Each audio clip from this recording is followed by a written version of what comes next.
우리의 믿음이 중요합니다. 우리 다시 한번 옆 사람과 인사하십시다. 사랑합니다. 다시 한번 인사하십시다. 당신이 있어 행복합니다. 속으로는 비록 이 왼수야 그럴지 몰라도 웃으면서 오늘 우리가 함께 은혜를 나눌 하나님의 말씀은 사도행전 16장 11절부터 15절까지 말씀입니다. 우리 함께 이제 말씀의 뜻을 생각하시면서 읽는 게 굉장히 중요하니까 잘 정신 차리고 읽도록 하십시다. 우리가 드로아에서 배로 떠나 사모드라게로 직행하여 이튿날 네아폴리로 가고 거기서 빌립보에 이르니 이는 마게도니아 지방의 첫 성이요 또 로마의 식민지라. 이 성에서 수일을 유하다가 안식일에 우리가 기도할 곳이 있을까 하여 문바 강가에 나가 거기 앉아서 모인 여자들에게 말하는데 두아디라시에 있는 자색 옷감 장사로서 하나님을 섬기는 누디아라 하는 한 여자가 말을 듣고 있을 때에 주께서 그 마음을 열어 바울의 말을 따르게 하신지라. 그와 그의 집이 다 세례를 받고 우리에게 청하여 이르되 만일 나를 주를 믿는 자로 알거든 내 집에 들어와 유하라 하고 강권하여 머물게 하니라. 아멘. 우리는 지금 어려운 시대를 살고 있습니다. 코로나 상황을 경험하고 있지요. 백신이 나와서 예방 접종을 시작하는 것 같고 또 이런저런 부작용이 있다라는 이야기도 우리가 듣습니다. 한 가지 염려되는 건 이 상황이 끝나고 나도 이전으로 돌아가기는 쉽지 않을 거다라는 염려, 또 현실적인 고민이 있습니다. 이전으로 돌아가지 못한다는 게 무슨 말이지요? 어떤 의미가 있지요? 여러 가지 사업이나 일상의 삶에 관한 문제이기도 하지만 교회를 생각하면 이전으로 돌아가지 못할 거다라는 말은 교회 존립 자체가 상당히 어려워질 수 있다라는 말로도 해석이 될 겁니다. 왜냐하면 비대면 사회라고 하는 것이 교회에 어떤 영향을 미칠 거라고 생각을 하세요? 그런 고민 안 하시나요? 지도자들은 그런 고민을 하셔야 돼요. 여러분들이 양심껏 생각해서 내가 교회 지도자다 그러면 현재도 중요하지만 미래에 대한 조망, 또 미래에 대한 지혜가 있어야 되겠지요. 비대면 시대에 가장 힘겨운 것 중에 하나는 예배가 약화될 겁니다. 그나마 우리 교회는 그래도 계속해서 이렇게 대면 예배를 지속하고 있는데 많은 교회들이 대면 예배를 꺼려하지요. 두려워합니다. 그게 한 달, 두 달 계속되면 자연스럽게 교회는 약화될 겁니다. 왜냐하면 교회에 가정한 중요한 생명, 속성이 뭐예요? 만남이에요. 만남. 예배이지만 만남이에요. 교회의 가장 중요한 속성은 뭐라고요? 만남이에요. 크게 대답을 하세요. 몇 주 안 지났는데. 그래서 출애굽기의 내용을 보면 이스라엘 백성들이 애굽에서 나와서 하나님의 거룩한 이름을 두기 위해서 새로운 집을 건축하는데 텐트지요. 이름을 뭐라고 그러지요? 회막이라고 해요. 회막. 왜 회막이라고 그래요? 만난다는 거예요. 만난다. 그래서 교회의 생명성은 어디에 있어요? 만남에 있어요. 만나야 돼요. 만나는 성도 되십시다. 누구와 만나요? 하나님과 만나야죠. 회막이 의미하는 건 하나님께서 너희와 만나기 원하신다잖아요. 하나님과 만나야 합니다. 그래서 우리가 예배를 통해 하나님을 만나야 합니다. 예배 뭘 통해서요? 말씀을 통해서, 기도를 통해서, 찬양을 통해서. 그래서 좀 태도가 바뀌어야 돼요. 우리 공연하기 위해서는 막 준비하고 열심히 하는데 예배 때 찬송은 그렇게 안 하잖아요. 그러면 그것 자체가 하나님의 이름을 욕되게 하는 거예요. 왜냐하면 우리가 지금 찬양하는 건 누구에게 하는 거예요? 하나님께 하는 거잖아요. 그러면 어떤 공연이나 어떤 행사보다도 더 열심히 해야 되고 최선을 다해야지요.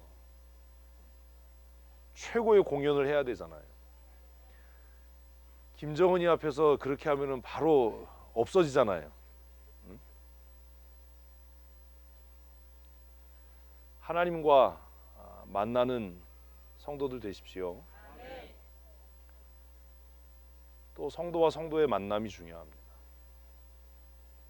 그래서 우리가 레위기 공부하면서 5대 제사 했는데 그 5대 제사 중에 만남에 굉장히 중요한 초점을 두고 있는 게 뭐예요? 화목제인 것 같지요? 속죄제와 속건제. 속죄제와 속건제가 하나님 앞에 연락돼야 하나님을 만날 수 있는 겁니다. 함정을 파면 꼭 빠져주는 이런 센스가 있어요. 그리고 성도와의 만남, 그게 이제 화목제입니다.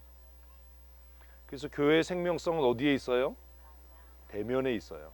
근데 예수 믿는 사람은 이걸 모르는데 교회를 망가뜨리려고 하는 사람들은 아는 것 같아요.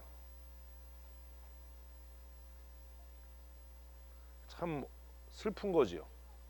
그 교회를 망하게 하는 가장 좋은 방법은 뭐예요? 예배해. 예배하려니까. 그런데 뭐는 하지 말고 만나지는 말고. 그러니까 예배해. 그러니까 그럼 예배하면 되겠네. 바보짓을 하는 거예요. 그건 마치 바로가 이스라엘 백성들에게 야 광야로 나가지 말고 여기서 하나님 앞에 제사해 하는 거하고 똑같은 거잖아요. 교회는 그걸 덥석 물었어요. 비대면 예배해야 된다. 하나님하고도 비대면으로 예배하실 겁니까? 어떻게 하려고 그러지요? 교회의 생명은 어디에서요? 하나님과의 만남에서. 아멘.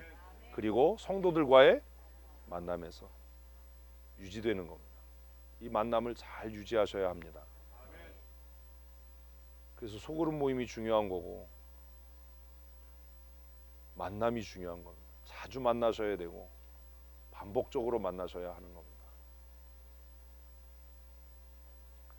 코로나가 끝나고 나도 만남은 약화될 거고 교회는 어려워질 겁니다.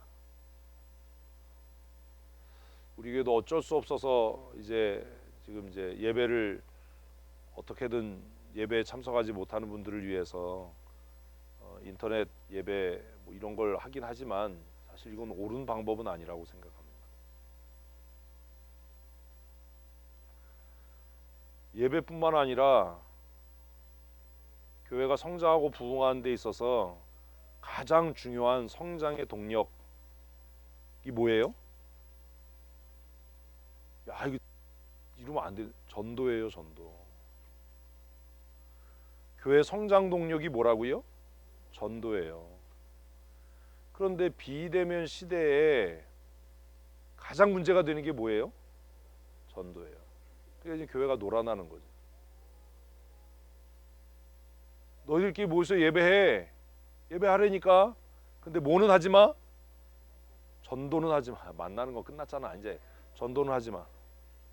차별금지법이 그래서 문제인 거예요. 전도는 하지 마. 그러면 교회에서 뭘 빼버린 거예요? 두 개의 성장 엔진을 빼버린 거예요. 껍질만 남은 거야. 뭐가 빠졌어요? 대면 예배 하나. 그래서 내적으로 약화돼요. 외적으로 뭐요? 전도하지 마. 그러면 남은 건 뭐예요? 고사되는 거예요. 말라 죽는 거예요.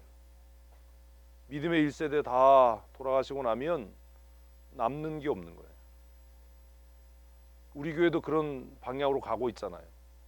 주일학교 아이들이 더 많아야 되는데, 청년의 숫자가 작년의 숫자보다 많아야 되는데, 그리고 얘들 강제로 나와 있지만 예배 안 하고 고개 숙이고 있고 하는데 이 믿음이 전승되겠나?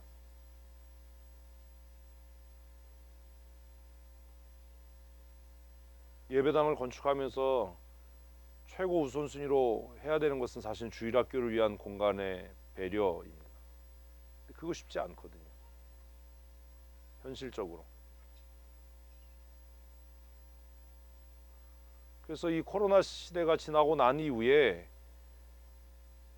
어떻게 전도해야 될까? 어떻게 대면 예배를 계속 유지해 가야 할까?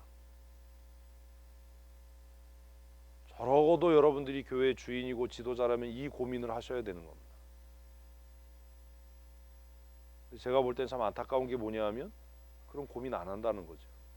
그런 고민이 없다는 거죠. 현재를 담보로 미래를 팔아먹으면 안 됩니다. 지금은 잘 되는 것 같잖아요. 지금은 40대 50대가 열심히 해서 잘 되는 것 같잖아요. 10년 후 20년 후에는요. 한 20년쯤 지나면 우리 교회에 장로 세울 사람이 있을까요?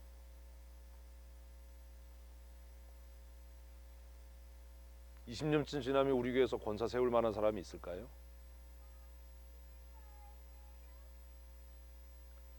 코로나 시대를 1년을 보내면서 교회는 정말로 이런 것에 대해서 고민해야 되고 대책을 마련해야 되고 현실에만 취해서 지금 당장에 취해서 예배당 공사 어떻게 해야지? 가 아니라 교회의 미래, 하나님의 나라가 이 땅에 임할 때까지 우리가 어떻게 성도로서의 그 정체성을 지켜나갈 뿐만 아니라 우리의 믿음을 상속시켜 나갈 것인가 하는 것에 대한 고민을 해야 될 겁니다.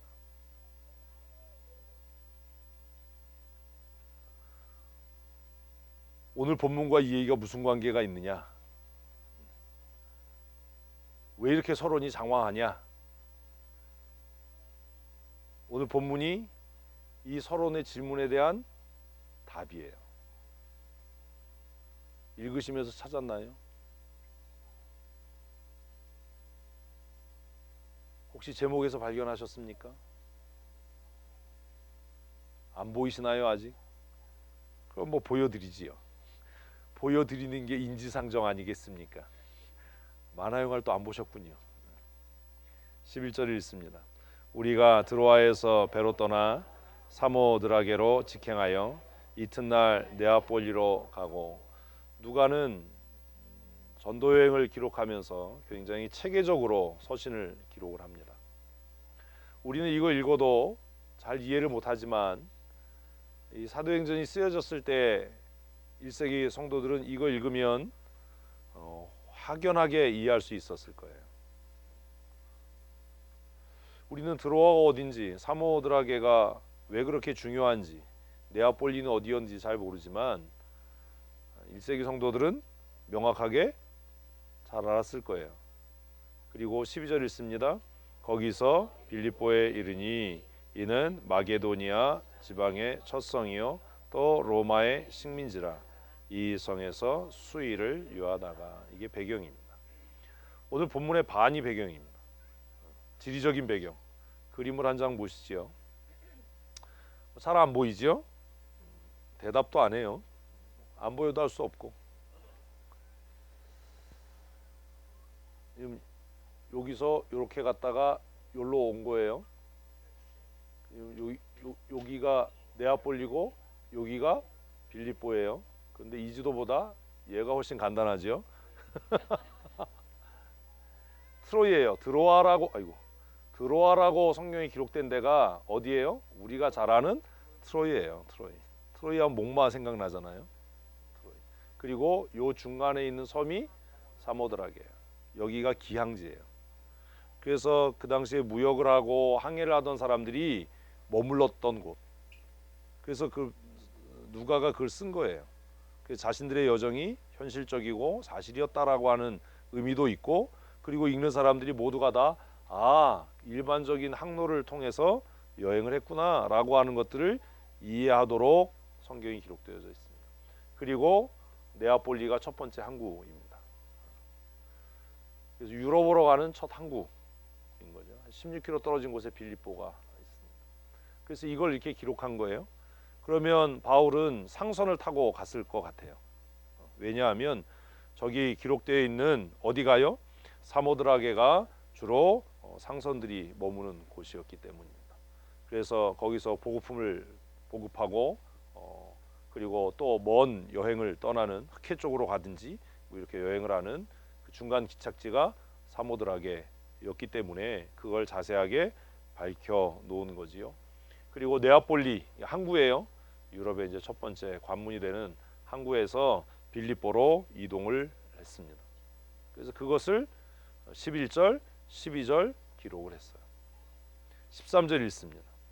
안식일에 우리가 기도할 곳이 있을까 하여 문 밖 강가에 나가 거기 앉아서 모인 여자들에게 말하는데, 자 13절을 통해서 우리가 알게 되는 게 뭐지요?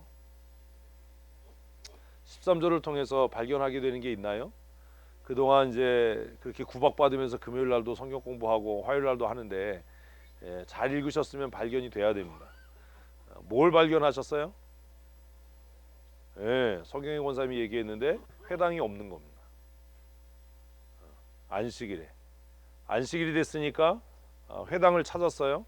왜냐하면 바울 사도의 사역을 보면, 예수님의 사역도 보면 어디 중심이에요? 회당 중심이에요. 왜 회당 중심이에요? 어느 지역이든지 회당에 가면 거기에 흔히 말하는 경건한 유대인들이 있었기 때문에 구약의 배경을 잘 알고 있는, 또 하나님을 신뢰하고 경외하는 유대인들이 다수가 있었기 때문에 회당을 접촉점으로 삼아서 예수님도 사도 바울도 전도를 했지요. 그런데 안식일에 뭐가 없었던 것 같아요? 회당이 없었어요. 회당이. 기도할 것이 없었다는 말이 뭡니까? 회당이 없는 거예요. 어디예요? 빌립보예요. 아니 왜 이러세요? 대답을 하세요. 생각을 하면서. 어디예요? 빌립보에 뭐가 없었어요? 회당이 없었어요. 빌립보에 회당이 없다는 말이 의미하는 게 뭡니까? 복음의 불모지라는 겁니다. 그러니까 이게 아직 사고하는 훈련이 안 된 거예요. 맨날 받아쓰고 이러면 안 돼요. 답을 하셔야 돼요. 답을. 거기가 복음화가 된 지역이었다면, 유대교에 의해서든 뭐 기독교에 의해서든 어떤 형태든 복음이 들어갔다면 반드시 거기에 뭐가 있었을 텐데요? 회당이 있었을 텐데요. 갔는데 뭐가 없어요? 회당이 없어요. 그렇다면 그 지역은 뭐예요? 이제 이게 무슨 여행이지요? 선교 여행이면 선교적인 마인드로 봐야지요. 아니 그 사고의 전환이 그렇게 안 되시나? 이런 걸 훈련하셔야 돼요. 그렇다면 빌립보 지역은 뭐였던 거예요? 선교의 불모지인 겁니다. 우리가 뭐 이런 걸 막 찾아서 뭐 배경 봐봐야 뭐 군사 요충지고 뭐 물이 풍부했고 뭐 이런 것만 나오지. 그러니까 그런 거 보면 바보 되는 거예요. 누가 기록하고 조사하는 거 백과사전에서 보면 그 순간 바보 되는 거예요. 그게 제가 그걸 하지 말라는 거예요. 근데 하지 말라고 해도 우리 열심히 해요 또. 왜? 동화전과 보면서 자랐기 때문에. 아니면 또 표준전과 본 사람이 또 삐지잖아. 표준전과. 이 골목 올라오다 보면 대문에다 어깨동무 그려놨더라고요. 어깨동무하고 또 뭐 있었죠? 다 가난해서 그런 걸 볼 일이 없었어요. 그런 것들을 감지해낼 수 있는 읽기 훈련이 돼야 돼요. 자, 바다를 하나 건넜습니다. 상황이 어때요? 달라졌죠. 아니 이게 왜 안 되지? 달라졌잖아요. 그 짧은 바다 하나 건넜는데 이쪽에는 그래도 뭐가 있었는데 회당들이 있고 믿는 사람들이 있었는데 딱 하나 건너니까 어떻게 된 거예요? 복음의 불모지인 거예요. 왜 하나님은 바울이 아시아의 복음을 전하고 싶었는데 아시아의 복음 전하는 것을 막으시고 유럽으로 가게 했는가 하는 것에 대한 어렴풋한 답을 찾을 수 있죠. 왜요? 실질적으로 복음이 더 절실하게 필요했던 곳이 유럽이었던 거예요. 또 전혀 복음이 생소한 지역이었기 때문에 바울처럼 능력 있는 사람이 필요했던 것처럼 보여지는 거예요. 이런 것들이 읽으면서 그냥 머릿속으로 정리가 돼야 좀 공부한 사람다운 거예요. 그 훈련을 하셔야 되는 겁니다. 우리가 학교 교육하면서 맨날 그냥 답 찾고 외우고 이래서 그냥 지식으로 외운 건 많은데 생각하는 방식, 생각하는 훈련, 사고의 흐름을 잡는 방식들이 굳어 있어서 멈춰져 있어서 물으면 그냥 뭐지? 머리가 하얘지는 거예요. 뭐지? 뭐라고 대답해야 되지? 답이 뭐지? 근데 그렇게 해서는 여러분들이 교회를 지키고 운영하는 주체로서의 역할을 도저히 못해요. 절대로 할 수 없어요.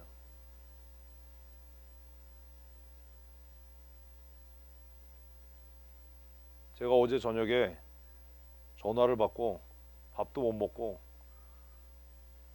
남의 교회 일 때문에 가가지고 집에 오니까 11시 됐더라고요. 앉아서 얘기를 하는데 너무 착잡하고 답답했어요. 야, 한국교회 희망이 없다. 이 정도 수준이라면 한국교회 희망이 없다. 교회를 대표하는 장로들이 모여서 이 정도 얘기를 한다면 희망이 없는 거다. 근데 더 화가 나게 무슨 신앙의 양심을 얘기하고 뭐 하나님을 거론해. 그래서 내가 말 같지도 않은 소리 하지 마. 무슨 신앙의 양심이? 어디 함부로 하나님을 얘기를 하냐? 입만 열면 거짓말하고 말도 안 되는 소리 하면서 뭐 자기는 신앙 양심을 따라서 못한다고 확 그냥 아주 참 너무 기가 막히고 너무 슬펐어요. 하나님이 불쌍하다. 아니 무슨 자기가 하는 짓은 생각하라고 무슨 신앙 양심에 자기는 그렇게 못해. 확 그냥 저걸 아유 그냥.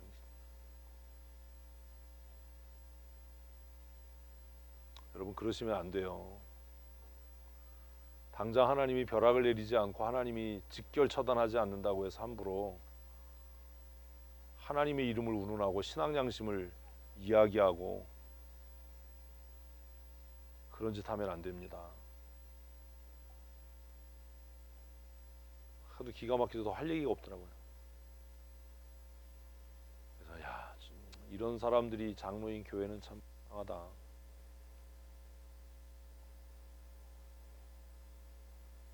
13절 읽으면 우리가 발견하게 되는 게 많아요.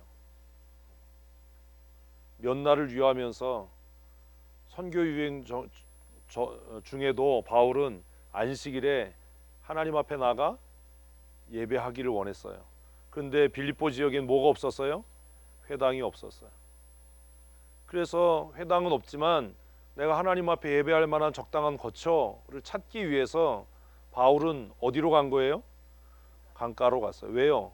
사람들이 모여 있으니까요. 얼마나 노력을 해요. 그래서 그 사람들이 모여 있는 곳에 가서 앉았어요. 근데 강가에 지금도 그렇고 그때도 그렇고 누가 많이 모인 거예요? 여자들이 모여 있었어요. 이 여자들은 일반 안악들이 아니었던 것 같지요? 그리고 우리는 14절을 통해서 새로운 가능성을 봅니다. 14절 같이 읽습니다. 두아디라시에 있는 자색 옷감 장사로서 하나님을 섬기는 누디아라 하는 한 여자가 있었어요. 빌립보는 지금 본문처럼 물이 풍부해서 물이 풍부하니까 뭐가 발전해요? 염색이 발전을 하죠. 염색하는 일이. 염색 산업이 물을 굉장히 오염시키는 산업이잖아요.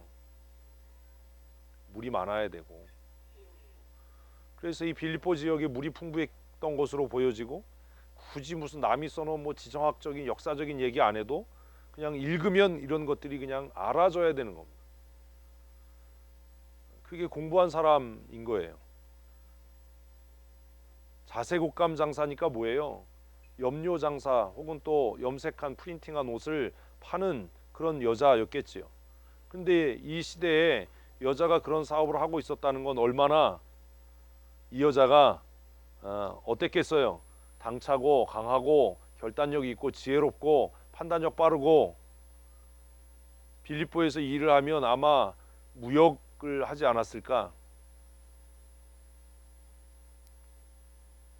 이 시대의 여자가 사업을 한다는 게 그렇게 녹록하지 않았을 텐데 루디아라고 하는 한 여자, 이 한 여자가 역사를 바꿔요. 만남이 역사를 바꿔요. 우리 얘기했잖아요. 선택이 역사를 바꾸고 만남이 역사를 바꿔요. 이 여자가 있었는데 이 여자는 어떤 사람이었어요? 하나님을 섬기는. 근데 이해가 안 되는 겁니다. 뭐가 이해가 안 돼요? 회당도 없어요. 아니 논리적으로 하자고요. 아니 참 진짜. 뭐가 없어요? 교회가 없어요. 교회가 없을 정도로 그 지역이 어떤 지역이에요? 복음의 불모지예요. 이 여자 어떻게 하나님을 섬기지요? 그런 것들이 읽으면서 그냥 머릿속으로 정리가 돼야 되는 거예요. 아, 이 여자가 복음의 불모지에서 복음을 듣고 하나님을 섬길 수 있었던 것은 아마 외지 사람을 만났기 때문일 거고, 그러니까 이 여자가 무역업에 종사하지 않았을까? 아무데도 안 써 있는데 이 여자가 무역업에 종사했을 거야 라는 얘기를 목사가 왜 하냐 도대체. 그러니까 자기 생각에 뭐 찾아봐가지고 아 목사님 주석에 뭐 이 여자가 무역했다는 얘기 없는데 목사님 왜 그러세요? 좀 그런 바보 같으면서 좀 벗어나면 안 될까? 누가 써놓은 거 찾아보고 그거 외워서 어떻게 하려고 하는, 도대체 이 여자는 어떻게 하나님을 섬기고 있었을까요? 회당도 없고 복음을 전하는 사람도 없고. 그렇다면 이 여자의 신앙 수준은 어느 정도였을까요? 이런 것들이 읽으면서 정리가 됐어야 되는 겁니다. 교회가 하는 일이 뭐예요? 모르세요? 체계적으로 신앙을 가르치는 거지요. 우리 교회가 그런 교회인 줄로 저는 믿고 싶어요. 그런데 교회가 없어요. 그러면 예수를 믿긴 믿고 하나님을 믿긴 믿어도 어떻게 믿어요? 기복적으로 믿을 수밖에 없겠지요. 그렇잖아요. 다른 신 섬기는 것처럼 이 귀신 섬기면 잘 될 수도 있을 것 같아. 에? 뭐 그렇게 믿을 수도 있었겠지요. 아니면 자기 취향대로 믿었겠지요. 또 자기가 어렴풋하게 들은 그 완전하지 못한 불충족한 복음 그대로를 믿고 있었겠죠. 어쨌든 이 여자가 어떤 믿음을 갖고 있었는지 누가는 기록하지 않지만 중요한 건 회당이 없었던 복음의 불모지에서 이 여자는 하나님을 섬기는 여자였다라는 겁니다. 그런데 안식일인데 뭐 하고 있는 거예요? 강가에서 일하고 있는 거예요. 강가에 왜 있었겠어요? 무슨 뭐 수다 떨려고 나와 있었겠어요? 이 사람들이 강가에서 뭐 했겠어요? 염색한 옷 뭐 세탁을 하고 있었든지 사업을 하고 있었던 거지요. 뭔데? 안식일인데. 그럼 이 여자의 믿음의 정도가 가늠이 되는 거잖아요. 나만 그런가? 진짜 왜 이러지? 우리 좀 이렇게 소통을 하십시다. 소통을. 혼자 떠들지 말고. 이런 정황들을 보면 이 여자의 믿음의 수준, 이 여자의 상황이나 상태 알 수 있잖아요. 그리고 이 여자가 하나님을 섬긴다는 건 어떻게 알았겠어요? 얘기하면서 이 여자가 얘기했겠지요. 그러면 한편으로 이 여자가 자신의 신분을 나 예수 믿는 사람이야 라고, 하나님을 섬기는 사람이라고 밝힐 정도였다면 어떤 사람이에요? 믿음에 확신이 있었던 사람인 것 아닙니까? 그거 발견 못 하셨나요? 기도 전에 12절에서 이걸 봤어야 돼요. 12절 다시 읽으십시다. 거기서 빌립보에 이르니 이는 마게도니아 지방의 첫 성이요. 뭘 봐야 돼요? 로마의 식민지. 로마의 식민지에서 내가 하나님을 섬긴다라고 말하는 것이 쉬운 일입니까? 근데 왜 그런 게 안 보입니까? 빌립보가 로마 식민지예요. 그러면 그 지역 사람들은 다 뭐 해요? 황제 숭배할 거 아닙니까? 그런데 그 황제 숭배하는 상황에서 낯선 사람 만났는데, 낯선 남자를 만났는데 나는 하나님을 섬겨, 이 얘기를 한다면 이 여자는 그거를 구구절절 쓰면 삼류가 되는 거예요. 글이. 글 쓴다고 쓰는 사람들 보면 막 구구절절 쓰잖아요. 그러면 삼류야 그 순간에. 그냥 우리가 성경을 읽으면서 때때로 이해 안 되는 게 이런 생략, 절제 이런 게 있으니까 우리는 구구절절 써서 삼류화 시켜놔야 이해가 되는데, 이걸 구구절절 안 써놓으니까 로마 식민지이고 항구 도시 옆에 있으면 어떤 상황이겠어요? 군사가 주둔하고 있었겠죠. 아, 이게 전혀 이런 게 안 되는구나. 어느 나라든지 어디에는요, 항구에는요, 뭐 해요? 군사가 주둔하지요. 여러분들은 너무 그냥 편안하게 사시나 봐요. 주둔을 하지요. 국경이잖아요 지금. 그러면 빌립보에도 어땠겠어요? 군사가 주둔하고 있었겠죠. 군사적인 요충지였겠지요. 그런데 그런 상황에서 뭐라고 얘기하는 거예요? 나 황제 안 믿어. 이게 쉬웠겠냐? 낯선 남자한테.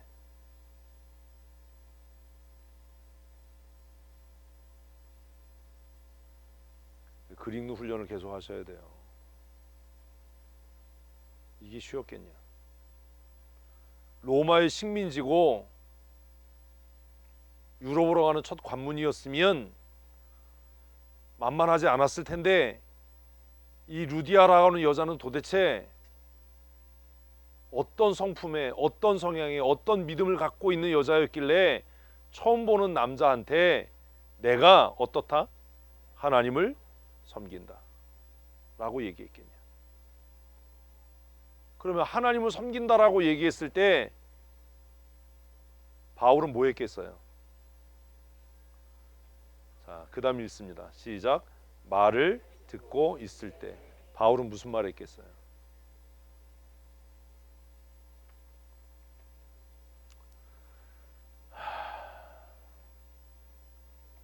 주여, 이런 거지. 제가 무슨 너희 집에 가, 무슨 변태야, 남의 집에 막 가려고 그러게. 내가 권규옥 씨를 처음 만났어요. 그래서 아우, 여기서 뭐 하세요? 강가에서 옷감 빨고 계시는 거 보니까 뭐 옷감 장사 하시나 봐요. 이런 얘기 하는데, 권규옥 씨가 저한테 저 하나님 믿어요, 뭐 이렇게 얘기를 하는 거예요. 어? 그럼 난 선교사야. 그럼 제가 무슨 얘기하겠어요 그때부터? 근데 왜 이렇게 설명하면 답을 하면서 왜 그게 생각으로 정리가 안 되죠? 여기 보면 말을 듣고 있을 때라고 하니까 그냥 일반적인 얘기한 것처럼 보여지는데, 그 여자가 하나님을 섬겨, 나 하나님을 섬겨라고 하면 바울이 전도자였다면 뭐에 대한 얘기했겠어요? 에라이씨. 그걸 좀 뭐에 대해서 얘기했겠어요? 복음의 핵심. 이게 안 되나? 왜 여기에 지금 회당이 없었고 교회가 없었고 이 여자가 체계적으로 신앙교육을 받지 못한 상태였다면, 내가 선교사라면 그 여자에게 뭘요? 복음의 핵심 가치를 전하지 않았겠어요? 말을 듣고 있을 때라고 썼다고 해서 그냥 뭐 입하고 떨었나 봐. 이게 글을 읽는 방법이냐 이게. 내가 선교사였어도, 내가 목사였어도 어떤 사람 만나서 나 하나님 섬겨요 라고 얘기하면 이제부터 모든 대화의 주제는 뭐겠어요? 복음의 가치, 복음의 핵심, 왜 예수 믿어야 하는지, 예수가 누군지 그 얘기하지 않겠냐고요.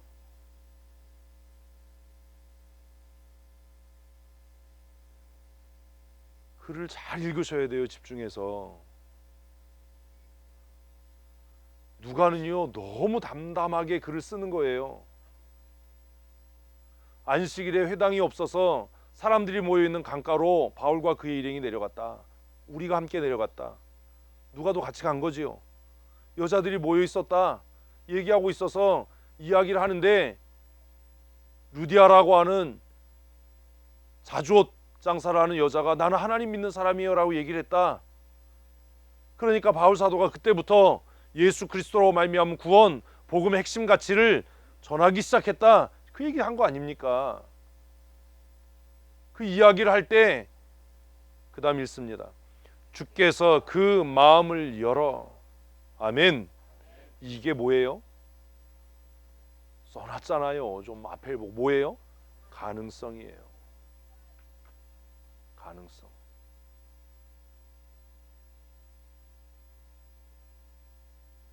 무슨 가능성이요? 코로나 이후에 어떻게 교회가 그 생명성을 유지해 갈 것인가, 어떻게 교회가 부흥해 갈 것인가라고 하는 뭐요? 가능성이에요. 그 가능성이 뭡니까?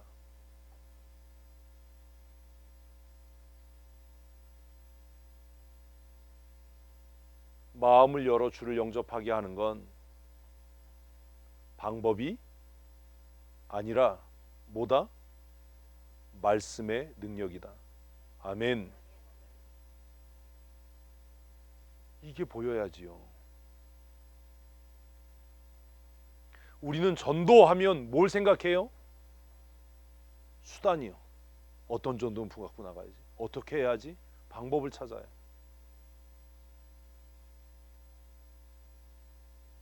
근데 오늘 본문을 보면 새로운 가능성이 보이는 거예요. 아, 뭐가 문제가 아니라 방법이나